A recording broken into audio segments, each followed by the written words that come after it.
Thanks for joining me on Beyond the Water Cooler. This is where we have the conversations that matter about putting the human factor back into business. Why? Because we know that when we get people right, we get business right. My guests are awesome people who know about all things leadership, engagement, mental wellbeing, and high performance. This is a space to listen, reflect on your own practice, and learn how to create an even better experience. I'm your host, Lisa, psychologist and psychotherapist and founder of It's Time for Change. Let's dive in. Welcome to the 100th episode of my podcast. I can't believe we've actually got here. So to celebrate, I'm doing something slightly different today. Beyond the Water Cooler started over 3 years ago. And in that time, a huge amount has changed in terms of leadership and in terms of what workforces are demanding of their employers. And at this milestone, I thought it'd be a really good time to stop and look at what the future looks like. So there'll be an opportunity to kind of think about what's changed in the last 3 years, but really thinking, okay, what's going to happen in the next 3 years going forward? In May, on the 14th of May, actually, is going to be the Oxfordshire Business Summit, which is a B4 event. And I'm really excited to be going there and talking about the talent problem that is facing us in the future in terms of shortages of particular skills, knowledge, confidence, and so on, and how to fill those gaps.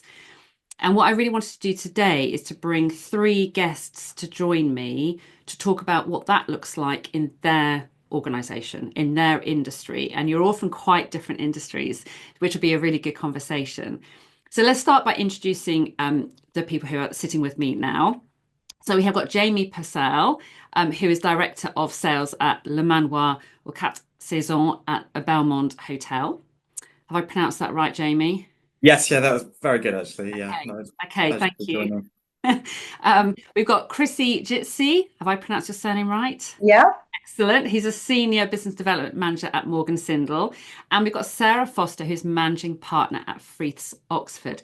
Thank you all very much for joining me this afternoon. Very welcome. Thank you for having us.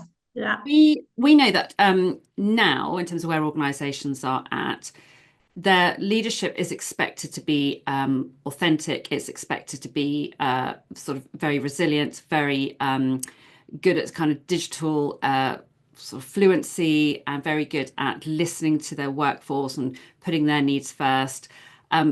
Whereas those sorts of requirements 3 years ago were actually only beginning to emerge, or they're sort of becoming a bit more present in the workplace. What I think would be really interesting is to hear from each of you in turn about what your organisation does, your company does, but also to understand a little bit about what has changed, perhaps the significant changes, if there have been any significant changes for you in very recent years, like in the last 3 years. And then what we're going to do is move the conversation on to, okay, so let's look forward to the next 5 to 10 years, and what might that look like? What challenges and what exciting opportunities does that bring?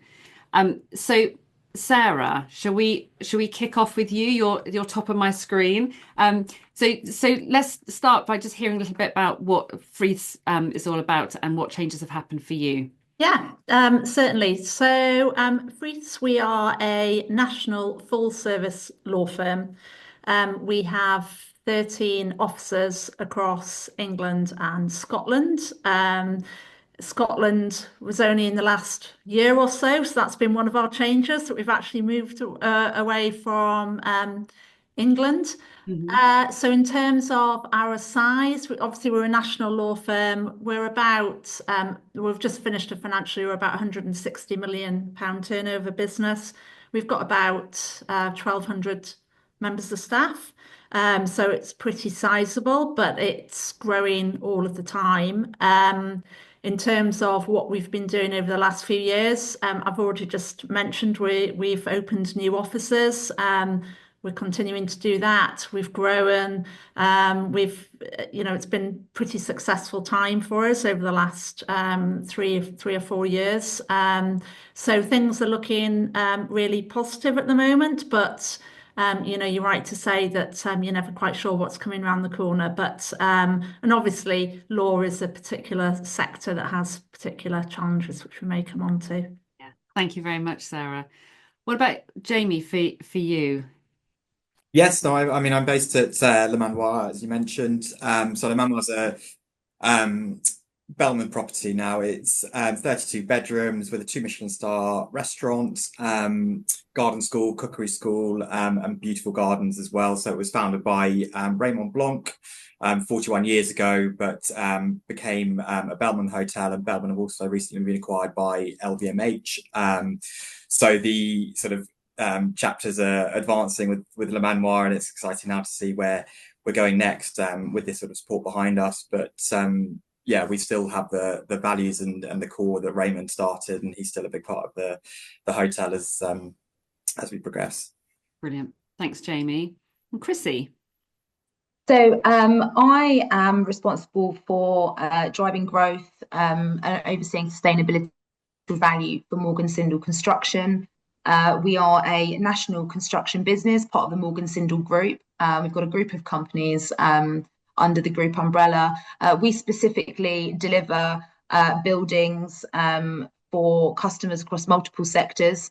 And I would say that my role specifically is Thames Valley and Oxford. Okay, brilliant. Thank you. So I want you all to imagine forward winding 5 to 10 years. And it'll be interesting, actually, because some of you may well have been thinking about this already and preparing for it. I suspect you probably have. How does your organisation look different to how it does now? Jamie, I'm going to come to you first. Yeah, no, I think it's an interesting one for us because we do have some plans here to upgrade Le Manoir and make improvements around. We're still at this moment in time a little bit unsure exactly what that looks like and the timeline for that as well. But we know with LVMH now being our sort of parent company that the ambition is there to take the hotel forward and make changes in terms of the infrastructure here. And I think, yeah, it'll be interesting to see what changes we have in terms of the workforce, particularly after that, and how that is streamlined. I think, we're always going to be looking for the best talent here at the hotel as well, with that ambition of being, the best country house hotel in the UK. And I think, 10 years time, the ambition is to be a globally recognized hotel. I think at the moment, obviously, we're very well known for the gastronomic side of it as well, but the ambition is to make the hotel just as well known as the food and the restaurant side of it. So there's definitely going to be changes physically with the building, but also how we change that workforce as we move forward as well, and try and keep the best talent and streamline the rest of it, so we're sort of the most efficient moving forward. And I think it'll be interesting to probably hear a bit more as the conversation goes on about the workforce for you, because I know when you and I were talking last week and you were talking about the number of staff you have now compared to the number of staff you had in previous places for so many more bedrooms, for you, the number of staff really is a big part of your service, I guess. Yeah, absolutely. I mean, we've, as I mentioned, 32 bedrooms, but we've pretty much got 230 staff here, which is sort of quite a crazy number for the size of it. But the operation is quite big behind the scenes. But yes, you're right. It's a big number of staff to manage on a property of this size, and how that looks like going forward as well. Thank you, Sarah. 5 to 10 years time at Freeths, what's that look like? Yeah, well, 10 years. Quite difficult to really sort of imagine 10 years, but would you believe over the next 5 years we are literally just launching our new strategy for the next 5 years? So yes, so it's very, very good timing, this podcast. So we as a firm have just looked at where we are and where we're going to over the next 5 years, and we consulted with all of our staff about what we want the firm to look like, in the future, and what sort of work do we want to be doing, what clients do we want to be acting for, where do we want to be doing it from, and all of that sort of good stuff. And I'd say, probably we're going to be continuing to do very similar areas of law that we have been doing, but we might have more of an international presence than we have had historically. We'll probably be opening more offices as our plan in the UK. And yeah, just I think it is just more about more sort of growth and sort of targeted growth, which will be good. So yeah, probably people might think, well, it's going to be much of the same, and obviously we can never really countenance by external factors and things. But in terms of our own plan, we're sort of trying to drive ahead in terms of what we want to achieve as a strategy over the next 5 years.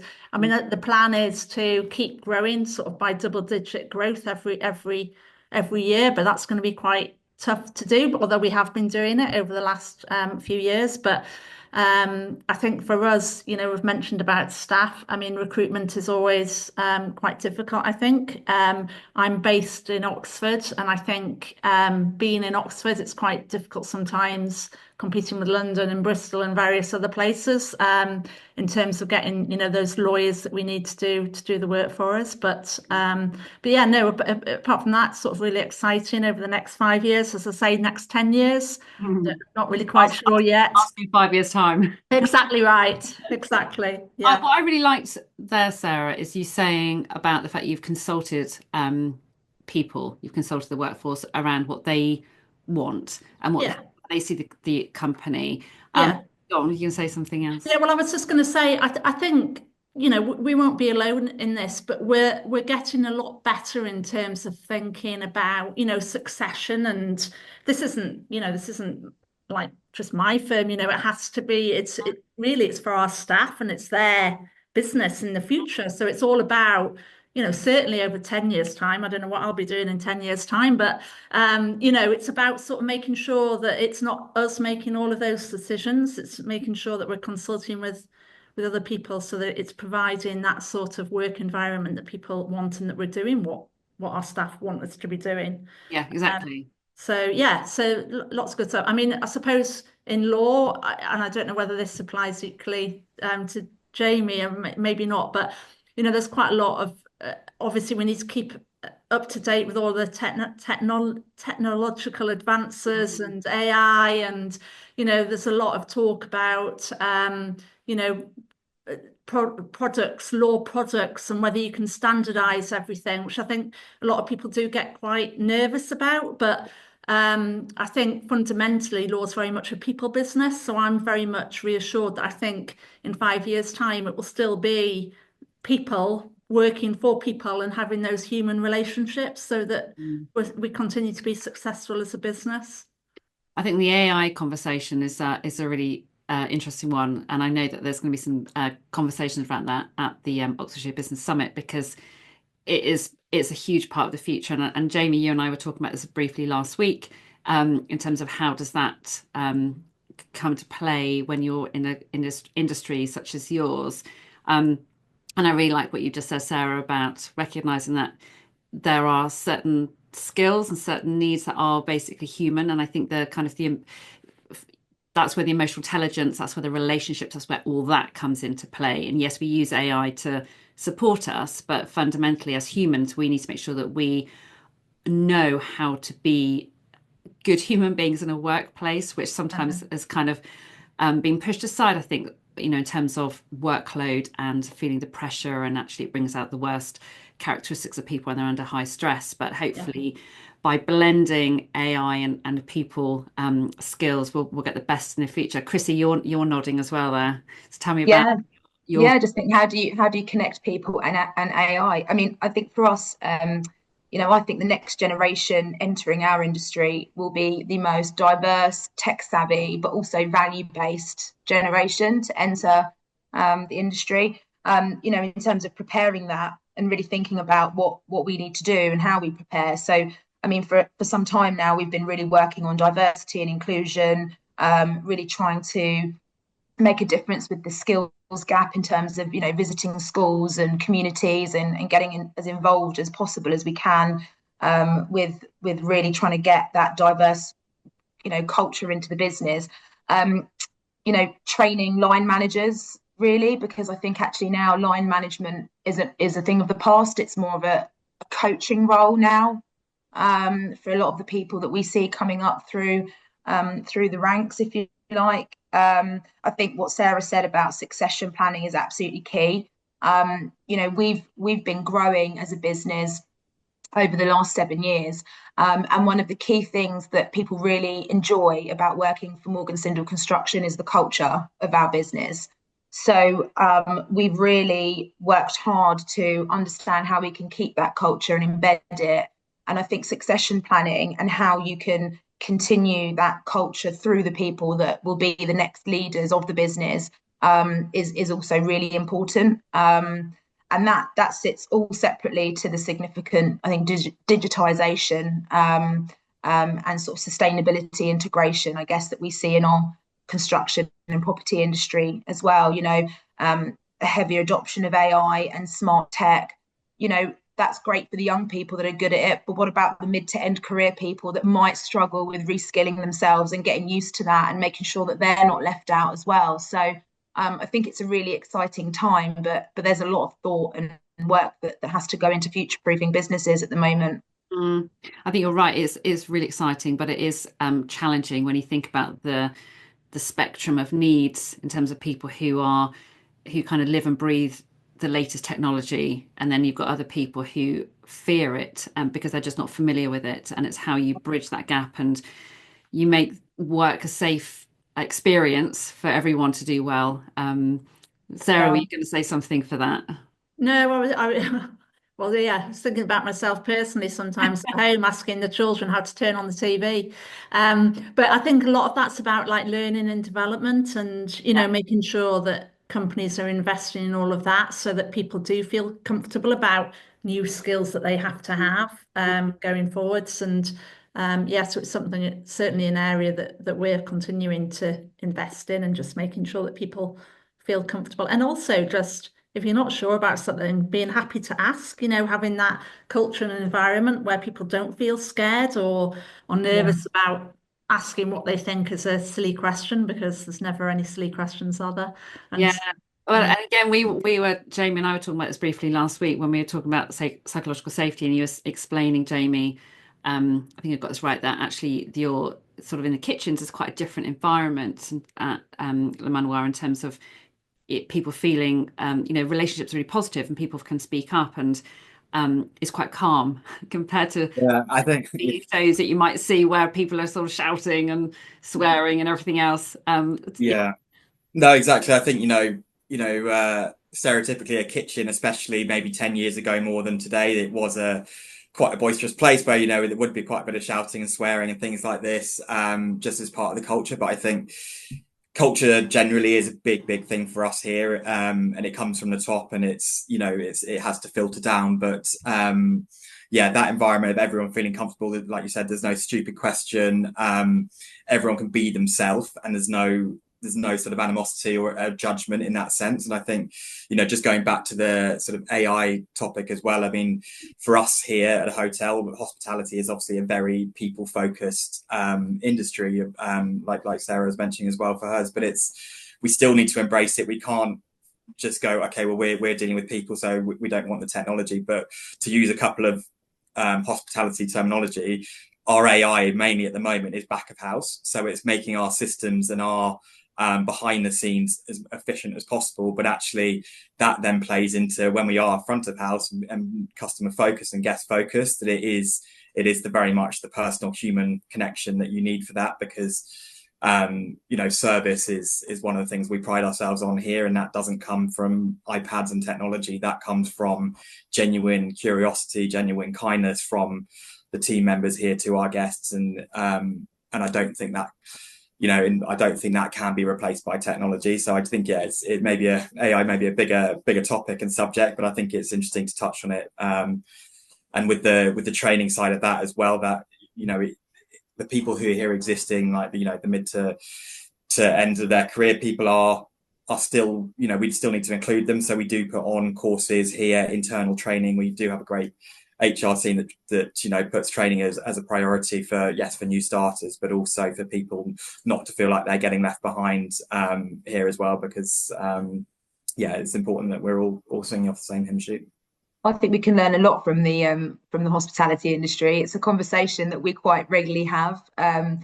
something that we're really focused on developing at the minute is customer experience. And, our customers spend millions with us, so they should have a really enjoyable and insightful journey. And you can learn so much from the hospitality industry when it comes to people and customer management, can't you? And, as my boss has said to me, you can't build buildings from an office. You can't build them from Vietnam in Oxford. It's people and connections. And I think similarly, what you do, Jamie, there, when people come to visit you, all the AI in the world, all the digital transformation in the world, it's all about connection, isn't it? And people enjoying their experience.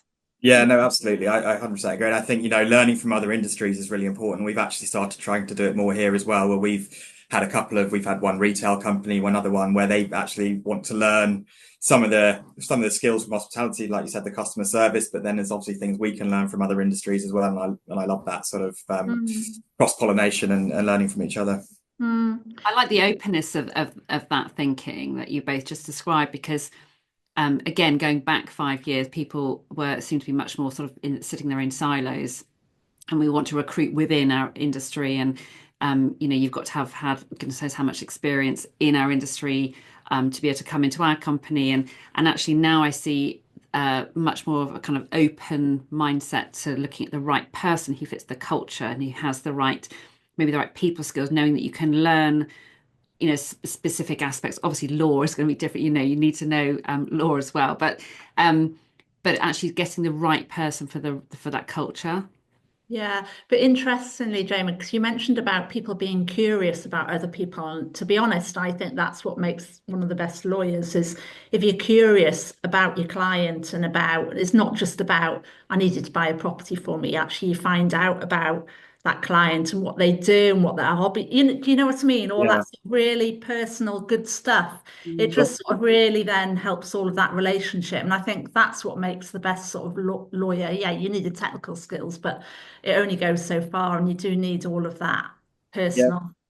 You're right, Sarah. So, it's someone asked me the other day what would be the one advice that I'd give to someone coming into a sales role, and I don't think it really matters what industry either, but it was to be curious, because then yes, you can do your job as you've been asked to do, but you're not going to ever be able to go above and beyond, and unless you find out things, and then once you have that information, then you can do something a little bit more special and make that difference. And in hospitality and 5-star luxury, that's what we need to be doing. So I think it's a really good guiding principle, being curious, because when I talk with people leaders, and I do a lot of work in that space, one of the things that gets in the way is time, and is how to make the best use of a limited amount of time with people.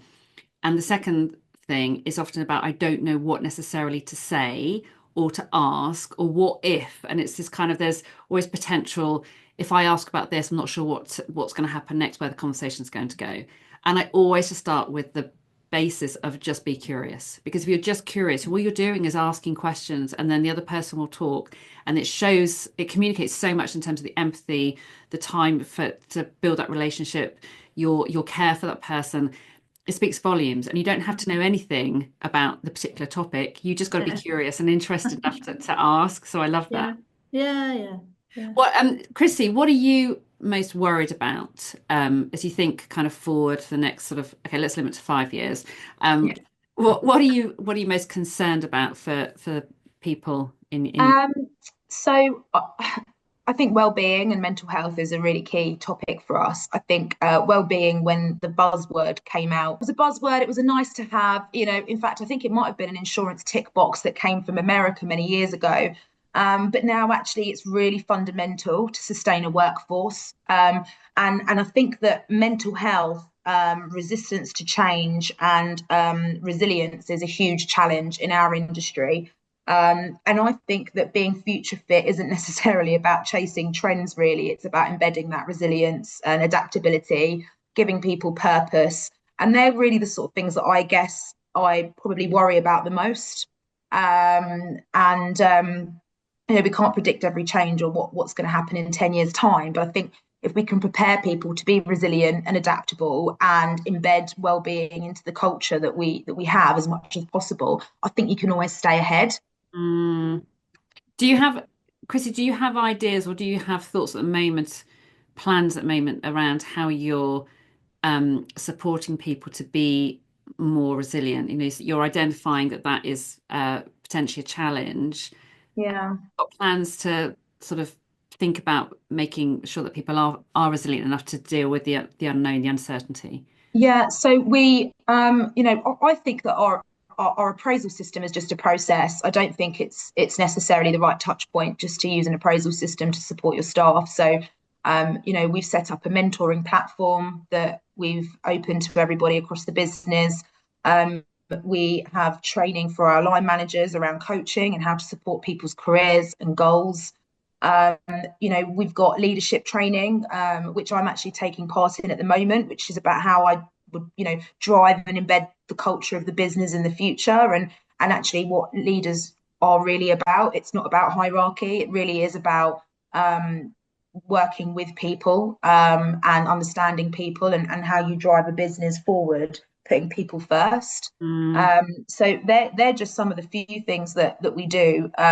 We do all of the other sort of stuff around mental health, first aid training, and all those sorts of things that I think most businesses do. But I think you've got to go that one step further with wellbeing and mental health, and almost preempt what are the challenges going to look like as we probably get people to do more now with a lot less. And that's the reality that's come out of COVID, I think. So, hybrid working, being at home more, it's about how we put an arm around people and support them when they need it, but also make sure that we're getting the tangible results we need from the people working with us as well. Yeah, I love that. I couldn't agree more about the mental health well-being being suddenly becoming a buzzword, because it wasn't really talked about, and then suddenly it was everywhere and people were really switching off to it. And the interesting thing I get challenged a lot on, and I challenge back on, is when people hear that I'm a psychologist and they're like, well, you must deal with all that kind of mental health stuff, whatever that means. So stress and depression and anxiety and stuff. I'm like, actually, I prefer working getting the environment right that actually supports good mental health and well-being. And actually, I think there was a lot of there was a big focus. There was a lot of sort of drive to improve and to look after people's mental health in terms of at an individual level. There's nothing more powerful than an organisation being able to look at, you've all talked today about your culture, one where people can speak up freely about things that are challenging, and things that are getting in the way for them being able to do their job well, or feel that their relationships are good, or be able to communicate well, or whatever those issues are. And one of those, you're talking about what leadership is and hierarchy. A leader I'm working with at the moment, we're spending time talking about what his role is as a CEO, because he's like, well, I should be, my idea of a CEO is this, and this, but I'm not really good at that, but I'm really awesome at this other stuff. And it's like, well, who makes the rules up? Like, where does this notion that you have to fit into this box come from? And that's his perception. And so I love it when leadership teams are open enough to say, actually, what are our strengths? How do we bring those to the table, and how do we reshuffle a bit to make sure that we're all able to shine, and we make sure our teams are able to do that as well. So question for, okay, we got to the questions. What are you most worried about for your people? Sarah, what are you kind of? Yeah, I mean, I listen a lot to what Crissie has just said and reflect on that. I mean, as you'll appreciate, law is a pretty stressful profession to be in. And if I just think about the lawyers, it tends to be filled by people who have achieved a lot to get to the position that they're in. But it sort of comes back to that resilience point that sometimes things aren't going to go right. And, sometimes for our people, it can think, oh my God, something disastrous has happened. And it's never like that. But it sort of comes back to those sort of conversations that you should be having with your people, so we've actually done away with our appraisal system now. Not that we don't have one, but we now have check-in conversations. So every sort of quarter, we sit down with all of our people and talk about, their careers and what they want out of things and what's going well, what isn't going so well. But also, I think for me, I've just sort of reflected back that when I was starting out, to be honest, had I said to my boss, what's Sarah's hobbies, where does she live, actually got a family, they probably wouldn't have had a clue. Whereas now, I think very much businesses are recognising and reflecting that there's a lot of, I'm about to use the word stuff, that goes on in people's lives that then has a real impact in terms of how they can deal with their jobs or not deal with their jobs. And it's just been alive to all of that as well, to recognise that sometimes people just need some time out for whatever reason that is. And you just have to support them in that. So in the knowledge that when hopefully whatever that issue is, or they've managed to resolve it themselves in their heads, they then come back in a much better position than had you said, well, you know, we expect you in at 9 o'clock and you're not to go until whenever, you know, it's about that. So I agree really with that. It's what I worry for, particularly in law and the law sector, is people sort of almost having too hard, they're in their minds sometimes they think they're not allowed to show any weakness or vulnerability, which isn't the case. And I think you get the best out of people when you are open and transparent about things. Can I ask Sarah then, in terms of, because obviously one of the best ways of encouraging people to open up and to be vulnerable is to see that modelled from more senior people. Does that happen in your office or kind of? Yeah, I mean, to be honest, you've probably gathered already. I'm just very. I love chatting to people. That's like, you know, if I can have a day of talking to people, that's brilliant. And so I think, you know, if you were to ask in the office here about Sarah and what my hobbies are, everyone sort of knows, and they know when I'm having a really good day and maybe when I'm having not such a good day. I think everyone sort of really just knows that. But I'm not alone in that. I think that does tend to be across the board. But I think maybe that is just leadership changing, I think, over the last few years, definitely. And it's so important because I think when, again, going back to your point about people need to just speak up, be able to feel safe enough to speak up, what's going on for them without a sense of any judgment. And I've had conversations with people in the past who they almost suggest it's a sign of weakness if you can't just crack on through. When people talk about resilience, it's like, well, they're clearly not resilient enough just to be able to juggle all these balls at the same time. But of course, you then end up, if they don't speak up, they don't get the support they need, they're much more likely to suffer long term. Whereas actually, when someone is able to speak up, get the support they need, it's often just, it can be a really, really short term blip of whatever's happening and just back into kind of their full pace much more quickly. So I think mindsets are changing. There are definitely fewer voices who have that kind of more traditional mindset. Jamie, what about you for the next sort of next 5 or so years? What are you thinking about for your workforce?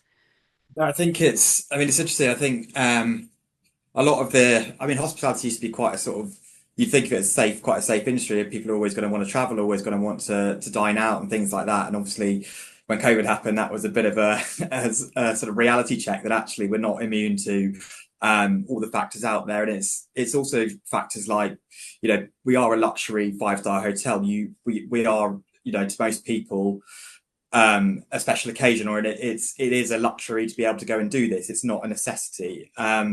So I think, you know, a lot of the factors moving forward are, you know, people do now after the pandemic have concerns about what else is going to impact our industry and are we going to still have our jobs and all these kind of things as well. And that I think is more apparent now than it was before. But I think, one of the words that Crissie used earlier, actually, which kind of resonated, was the adaptability, because I think now we do have much more of a focus on training and cross-training between departments as well, expanding the skill set. So when anything does impact it, can we utilize skills across different places as well, rather than just being a sort of specialist in one particular department. So that adaptability is quite key for us. But I think on the sort of the well-being and the mental health side of it as well, you know, that I wouldn't say we're quite as stressful as being a lawyer, but I think, you know, there are certain departments which can be stressful. I think being a chef can be stressful at times, or there are certain situations with certain events or happening at the hotel that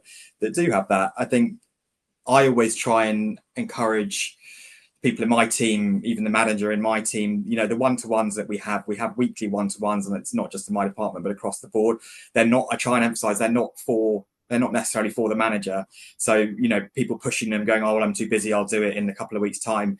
just because the manager's busy. Well, it's not necessarily about the manager. It can be very important for that team member to get things that they want to talk about off their chest or raise it. So, when you can see that, it's happened to me in the past in previous places where you just you get pushed back because you're not a priority necessarily for your manager. So I think, keeping that focus on the people, because, retaining the talent, retaining the team, keeping it together, that morale is all plays into feeling confident about the future moving forward. So this week we've had external training on mental health, and but a little bit more specialized into different parts of that and how it looks like, and quite relevant to our industry. And I think HR are quite good at bringing in external people to keep it sort of a little bit more interesting and a little bit more engaging. So it's definitely going to be a focus for us moving forward as well, to try and keep that confidence within the team that it is going to be okay moving forward. I really like the fact that you've all talked about having quality one-to-ones. You sort of talk about whether it's appraisal, check-ins, it's that kind of one-to-one relationship. I think it's interesting. I remember looking through one organisation was trying to support their managers, because I think Jane, you just made a good point that not all managers necessarily understand the importance of it. And they were supporting their managers to think about some prompts for guiding a check-in. And although they had in their mind that they wanted to make sure they were checking with how people are feeling, that was still the last question on the agenda. And it's like, that's got to be the first question. Make sure the first thing you're doing is asking people how they're doing and what's going well for them, and actually what's getting in the way for them feeling able to, feel at their best at work, which might be a work-related thing or it might be something entirely different. But those questions need to come first, because if that takes the whole conversation, then that's a really important conversation to have, rather than we've run out of time now. They're the sort of conversations you ask before you open the laptop, before you open your book. You go in the room and you take a seat, and it's sort of, the first things are, how are you getting on? Are you okay? And sometimes it can just be that you've got prompts. You might want to ask, has it been a challenging week? Have you found it? How's your holiday? Did you have a nice weekend? What did you get up to? Sometimes it's nice just to get to know people in your team and make them a bit more relaxed. Sometimes you can find people don't just talk to their line managers about things like that, because it's like, oh, they won't be interested. So let's just get straight to what they do really want to know. Actually, I really enjoy knowing the people I work with. And that's not just the people I manage, people in the whole business. And it doesn't really cost or take anything at all, does it? Just to walk around and ask people how they are and what they've been up to. Exactly. And that kind of goes back to the curiosity and valuing relationships, and not seeing all that stuff as kind of a nice to have, like we just need to get down to the proper business and crack on with the real agenda, but actually being able to talk about, ask the questions about that, let you find out more about people, and that build that relationship. Yeah. I mean, just if I can add in there as well, I think we've talked a bit about hybrid working. I think it's probably even more important if you're doing something like on Zoom or on Teams, because I think there was a tendency during COVID and maybe afterwards where you got straight to business without having that sort of, that introductory chat where you do talk about people in their lives, as you do that when you meet someone personally. It's quite interesting how you've got to remember sometimes to do it when it's virtual. Yeah, exactly. So we've sort of thought about some of the stuff we're concerned about, or we've been to be mindful of. What about the exciting opportunities as we look forward to the next 5 years? What are you most excited about, and in terms of developing? It might be excited, or it might be something you just know you've got to change. You've got to adapt, because there are changes coming up. Jamie, I know at one point we had a brief conversation before about one of your challenges is around getting the number of people you have to a venue that's actually quite remote compared to where your workforce lives. And you've had quite a ingenious idea about that at Le Manoir recently. Yeah. So we are in a village, and unless you drive, it is quite tricky to get to us. So we sort of thought about how can we change this? How can we get the talent, particularly from a city like Oxford? So we have invested quite a large sum of money to put on a daily bus route from Oxford Centre to right outside Le Manoir in the village. So obviously that wasn't there before, but it's made a huge difference to capture some of that talent pool in Oxford, to get them out here easily and fairly cheaply as well on a day-to-day basis. And it's made a huge difference, although it's cost us quite a bit as a business. I think we've all feel that it was a great decision to do that, and we are reaping the benefits of it now. As are we as a family, as I was pointing out, because my teenage children are loving it, and as parents, we are loving not having to be the taxi service anymore. So thank you very much. You're welcome. And as you think ahead, James, so that's already happened. As you think ahead to the next 5 years, what are the kind of key things that you're developing at Le Manoir to make sure that your people are ready for the future, what that looks like? Yeah, I think quite a bit of it we've sort of touched on already. Again, it's difficult to kind of predict the trends, but coming up. But I think technology is always going to be there and keep progressing. So it is that additional training. It's that additional trying to use it as much as we can, but safely, and sort of integrate it, but not necessarily all at once. It's now what we're doing. It's slowly but surely, and I think we are investing as a company, as Bellman generally are investing a lot in the technology side of it. But like I said, a lot of that is sort of behind the scenes at the moment. But with the sort of upgrades coming here to Le Manoir as well, it's a little bit tricky to predict what that will look like in 5 years for the workforce. But I'm very positive about it. I think it's great that we've got this investment coming in the hotel, and I think the ambitions are there. So in terms of keeping the team motivated and excited, I think it's all very positive on that front. And as long as people keep traveling, then I think we should be in a strong position in a few years' time. But of course, I think there will be during that we obviously don't know exactly how it will look in terms of that sort of stage into our development, but the team will be a big focus for us at that point, because these are all big ifs at the moment, but if we close for a period of time or part close for this while work's being done, then you do worry what the team then think. Are they going to panic about certain things? And we're very lucky here that our general manager, he's sort of wanted this culture of being so open across the hotel, and we had a town hall meeting, which is the full team meeting the other day, and he said, look, I understand there may be rumours about what's happening. You hear it from me.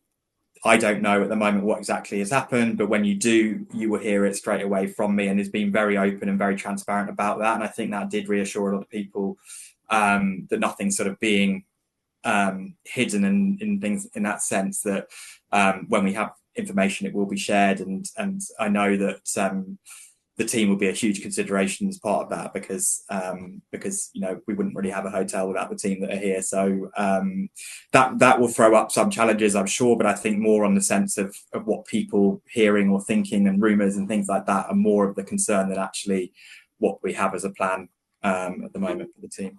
But again, I love the focus there on the kind of people side of, so when you're thinking about the next 5 years, and there is going to be change, there's going to be development, there's lots of ifs. You've all talked today about the uncertainty of the future, and that's a given. And the fact that there will be change, and some of that will be, you can predict now what some of the changes will be, and some of them you can't, or you haven't worked out the detail yet. And I think going back to the point you made earlier, I think it was you, Jamie, about adaptability. When you invest in supporting people to feel that they can be agile, they can adapt, and that it's safe to try new things, it's safe to let go of what you're familiar with.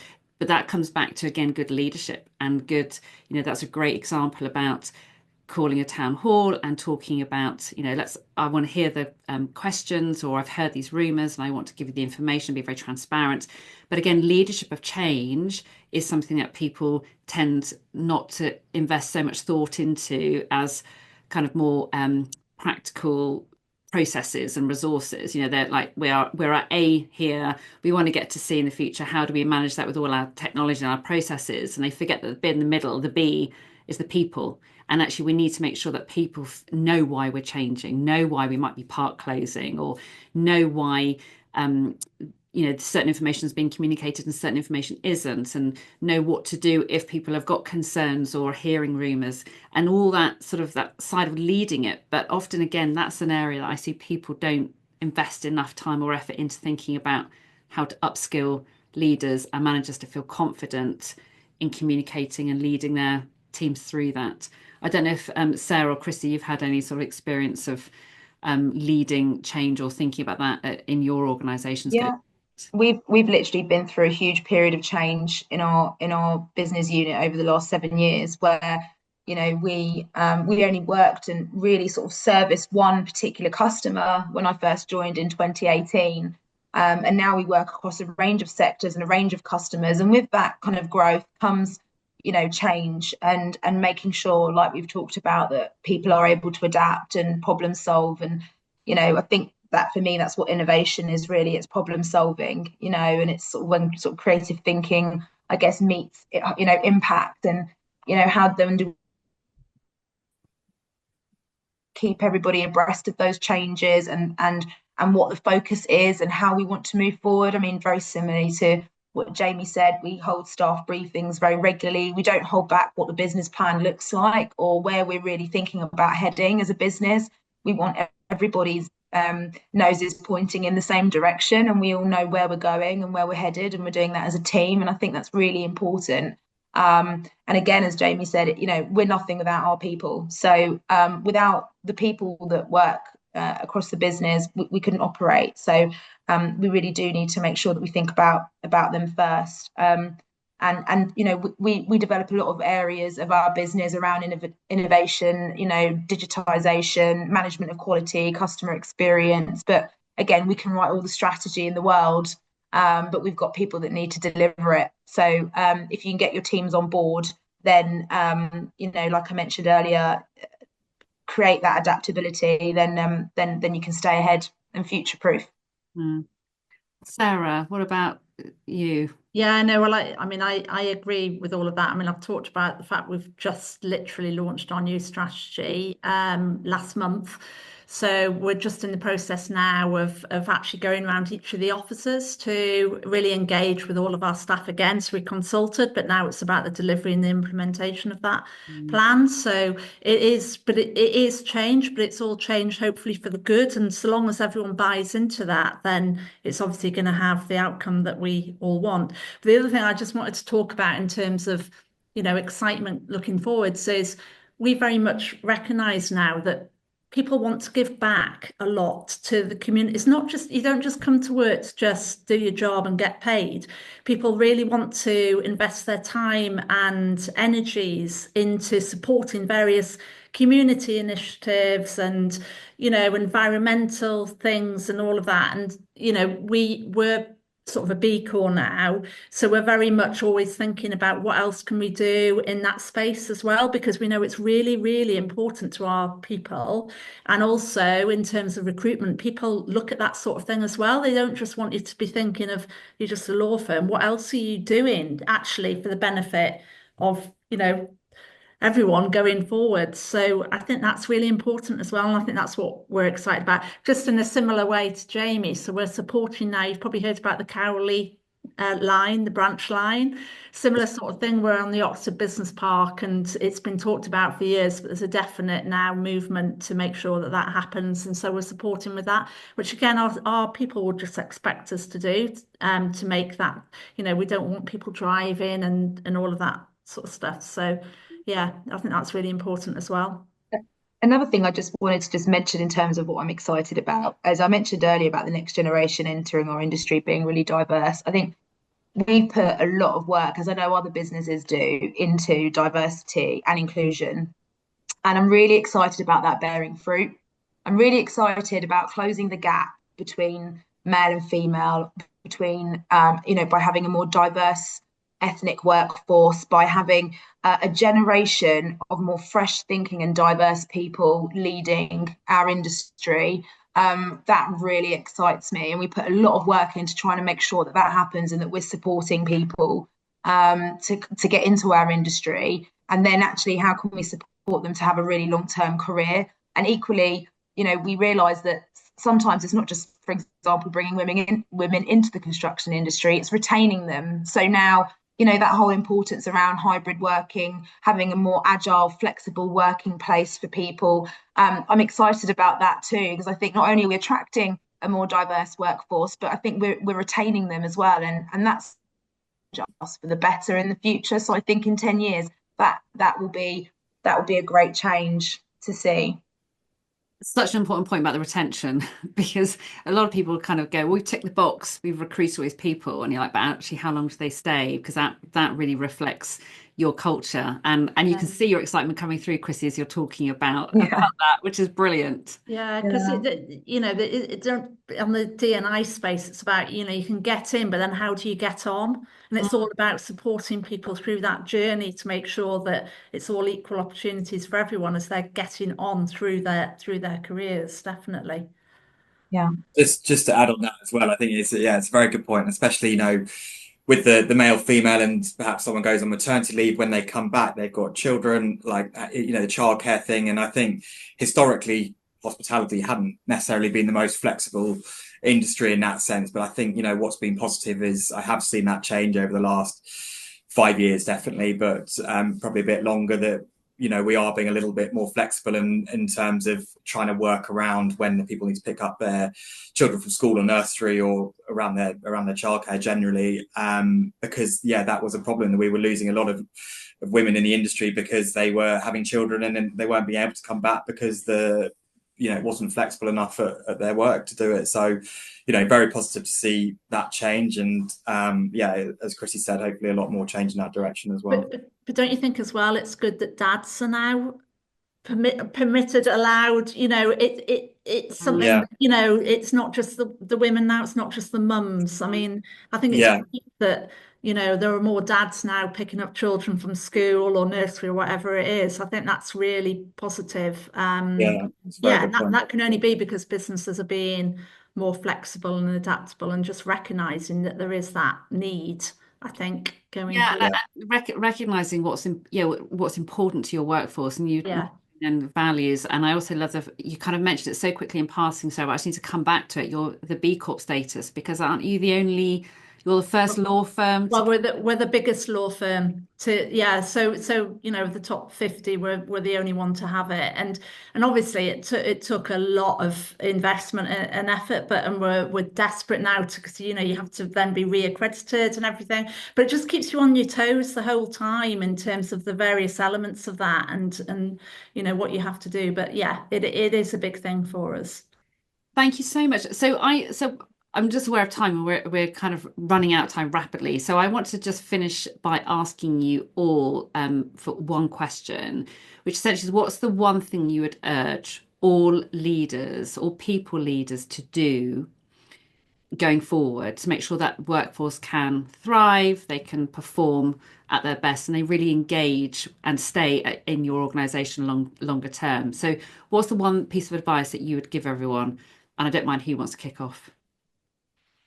I'll kick off. Okay, I think we've talked about it. Really, it's about be curious and just listen. Don't think you've got all of the answers, and just talk to your staff and just listen to what they have to say about what's happening in their lives, be that in work or at home, and what challenges there may be, and how you can overcome them together as a team. I think that is what I think it's about. Love it. Thank you. I mean, what I would add on actually to Sarah is after you've been curious, is also just be empathetic as well, because there is so much going on in people's lives outside of their work environment. And I think if you can understand that and be kind of empathetic towards it, and maybe change or adapt to make their life a little bit easier in the workplace, I think you're going to have a happier, more motivated, and hopefully longer staying employee as well. Thank you, Jamie. And Crissie, finally, over to you. Yeah, I would say lead by example.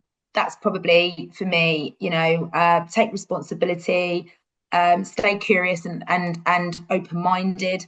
And I would say build trust first, and then strategy second. Love it. Such good advice. Honestly, I could carry on talking to you three for another hour easily, but I'm aware you've got other things to do. So thank you very, very much for joining me this afternoon. I've loved hearing everything you've had to say, and I look forward to carrying the conversation at some point in the future, I hope. Thank you very much. You. Thanks, everyone. Nice to see you all. Thank you. Thank you so Bye. much. Thank you. Thank you. What have you taken from that conversation to think about or do differently? How has that inspired you to develop practice to bring out the best in people, including yourself? This podcast gets more listeners when people like you give a thumbs up on Apple or wherever you listen, and especially if you leave a short review. So please help be part of the movement towards creating workplaces that really provide the best experience for their people. And do reach out to me directly to discuss your challenges at work and ideas for development. If we're not already acquainted on LinkedIn, let's connect. All the links you need are in the show notes. And if you join the club, you'll be the first to hear about relevant updates and free downloadable resources that are part of developing practice and performance. Thanks for joining me today.